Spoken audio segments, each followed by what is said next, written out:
토요일 묵상에 나오신 나무교회 성도님들을 환영합니다. 오늘 함께 아침에 하나님께서 주신 말씀들을 묵상하며 우리 안에 있는 하나님의 성전을 세워가는 일이 무엇인지 함께 생각하고 묵상했으면 좋겠습니다. 오늘 하나님께서 저희들에게 주신 말씀은 학개 1장 1절에서 9절 말씀입니다.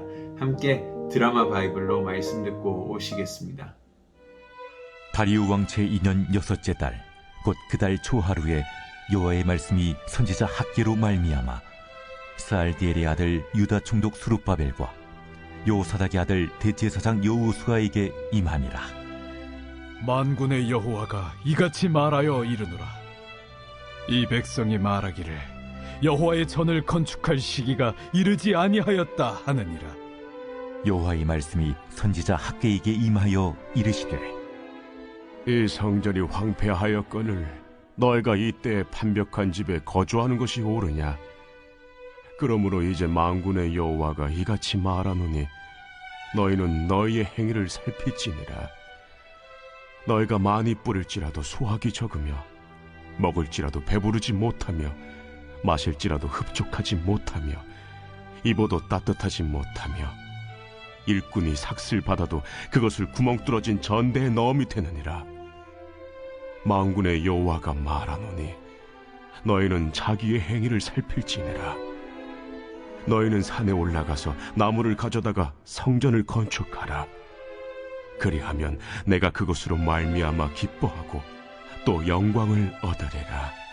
여호와가 말하였느니라.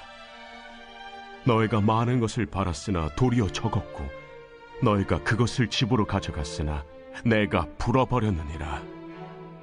나 만군의 여호와가 말하노라. 이것이 무슨 까닭이냐?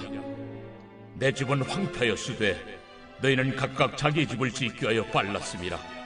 그러므로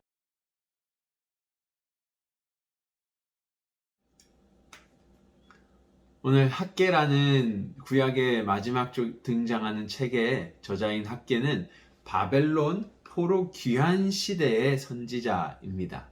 오늘 1절에 보시면요, 다리오라는 왕이 제2년 6째 달이라고 말하고 있는데요. 이 시기는 이미 바벨론 1차 포로 귀환이 수룹바벨 지도 아래의 고국인 예루살렘으로 사람들이 돌아갔던 시기입니다. 1차 포로 귀환한 사람들은 하나님의 성전을 먼저 건축하기 시작했습니다. 하지만은 문제가 생기는데요. 그 지역에 70년이란 포로 시간 동안에 그 예루살렘 땅에 이민 와서 정착한 또 다른 이방 민족들이 있었습니다. 이 민족들이 다시 돌아온 이스라엘 백성들이 성전을 건축하는 것이 못마땅했던 것입니다. 따라서 성전 건축을 방해하기 시작했죠. 그래서 성전 건축은 중단되게 됩니다. 성전 건축을 중단한 이스라엘 백성들은 성전 대신 먹고 살 길을 찾아 삶의 방향을 전환하게 됩니다. 자신들의 집을 더 관리하게 되고요. 자신들의 논밭을 관리하게 되죠. 그리고 하나님의 거하실 성전과 예배에 대한 중요성을 잊어버리고 살아가게 됩니다. 따라서 하나님께서는 오늘 학개를 통해서 4절, 6절 그리고 19절에서 이렇게 말씀하십니다. 제가 좀 정리했는데요. 성전이 황폐하였거늘 너희가 이때 판벽한 집에 거주하는 것이 옳으냐? 너희가 많이 뿌릴지라도 수확이 적으며 먹을지라도 배부르지 못하며 마실지라도 흡족하지 못하며 입어도 따뜻하지 못할 것이라고 말씀하셨습니다.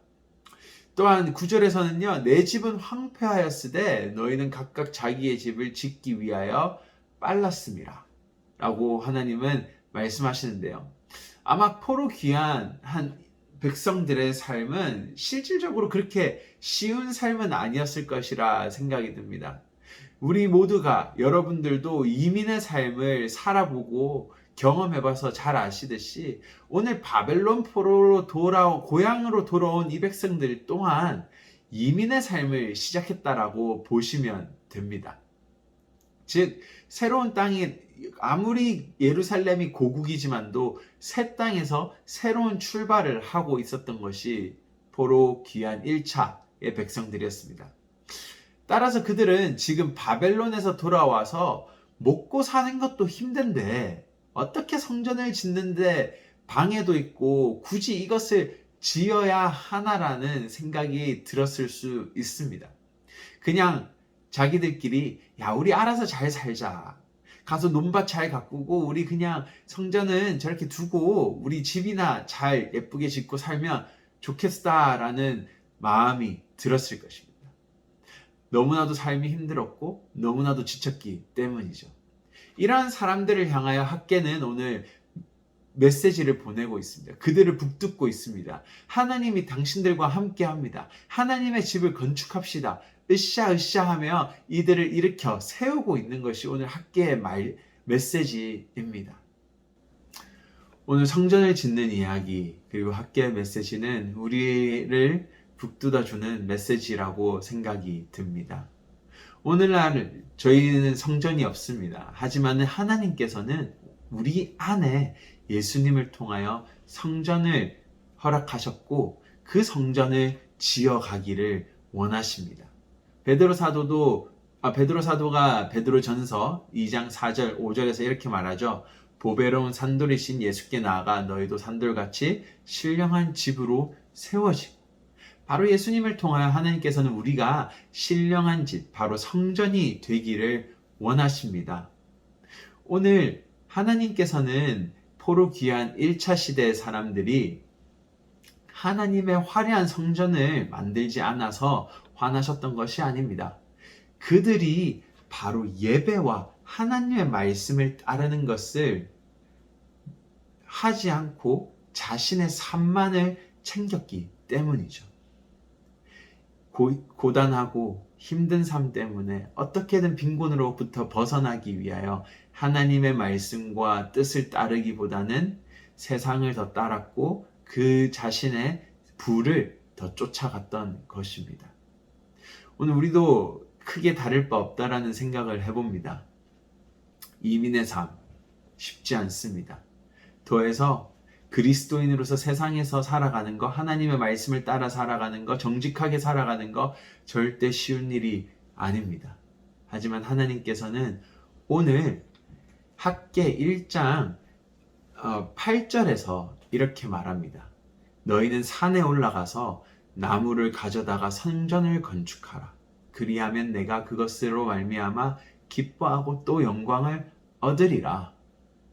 하나님께서는 우리 삶 가운데 성전을 건축하기를 원하십니다. 하나님의 말씀을 따르고 하나님의 그 법도를 따라 정직하게 살아가며 하나님을 예배하는 그 가운데 하나님은 기뻐하시고 영광을 받으십니다.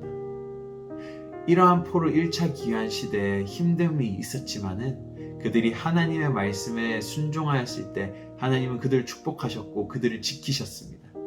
오늘 우리 삶도 1차 귀환한 1차 사람들과 다를 바 없지만 하나님의 말씀 앞에 서서 그분을 따르고 하나님의 성전을 우리 안에 있는 성전을 건축할 때 하나님께서는 우리를 축복하시며 지키실 것을 확신합니다. 함께 기도하시겠습니다. 하나님 감사합니다. 오늘 포로 귀환 1차 시대의 사람들과 학개의 메시지를 통하여 우리의 삶을 돌아보고 하나님께서 주시는 위로를 받았습니다. 하나님, 우리의 삶이 마치 포로 귀환 1차 시대의 사람처럼 그리스도인으로 살아가려고 하면 많은 사람들이 방해를 합니다. 또한 이민의 삶을 하고 있어서 또한 힘든 부분들도 많습니다. 따라서 하나님을 예배하기보다 하나님 앞에 초점을 두기보다 하나님의 말씀을 따라 살아가기보다 우리가 우리의 삶을 어떻게든 구해보기 위해서 더 애쓰고 노력하는 포로 귀한 1차 시대의 사람들처럼 살아갈 때가 있습니다.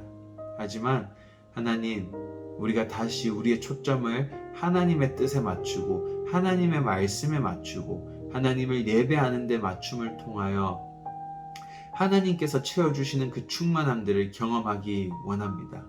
하나님, 오늘 하루도 우리 안에 주신 그 성령, 하나님의 성전을 세워가는 하나님의 백성들이 될 수 있도록 도와주시옵소서. 감사합니다. 예수님 이름으로 기도드립니다. 아멘.